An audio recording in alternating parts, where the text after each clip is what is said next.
Namba ya andu aria makinyitwo ni murimu wa coronavirus guku bururi-ini ni thite na mbere na kuongerereka umuthi na mbeyu ikirugamira kuri andu 28 thirikari ikiuga ni thite na mbere na kurora andu aria maigitwo keheri-ini magikuirwo maya gukorwo na murimu uyu wa COVID-19. Yesterday, Kenya had 25 confirmed cases of the coronavirus,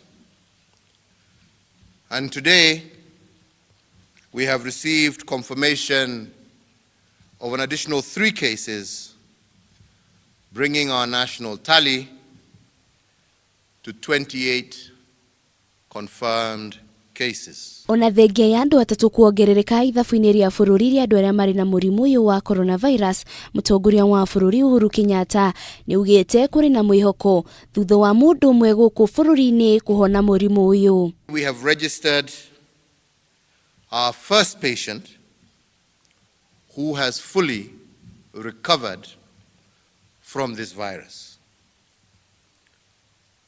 This, fellow Kenyans, is a clear indication that we can and indeed will defeat this virus. Ona gukiria uguo, Uhuru ni ugite no mwaka Kenya mathie na mbere na kwigitira kumana na kunyitwo ni murimu uyu na gutigirira ni mathambia moko na thabuni kana na sanitizer guikara mita 1.5 haraihu na mundu uria ungi na kwaga gwikinyia handu hari na kigomano kia muingi. I therefore once more call on everyone to wash hands frequently, to use hand sanitizers and soap, water for at least 20 seconds, to cover our noses and mouth when coughing and sneezing with tissue or flexed elbow, to avoid close contact with anyone with cold or flu-like symptoms.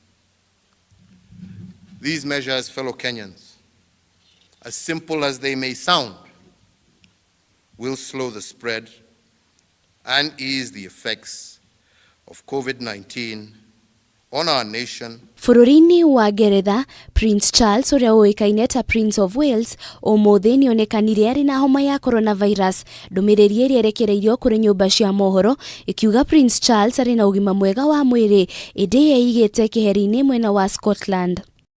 Makiria ma andu 400 mari na murimu uyu wa coronavirus. Andu makiria ma 111 ni mahonete murimu uyu na andu makiria ma 19 ni makwite kumana na murimu uyu. Bururi wa Italy ugitongoria hari andu aria makwite ni murimu uyu. Girifotera Kameme TV, rito rakwa ni Wanjiru wa Foro.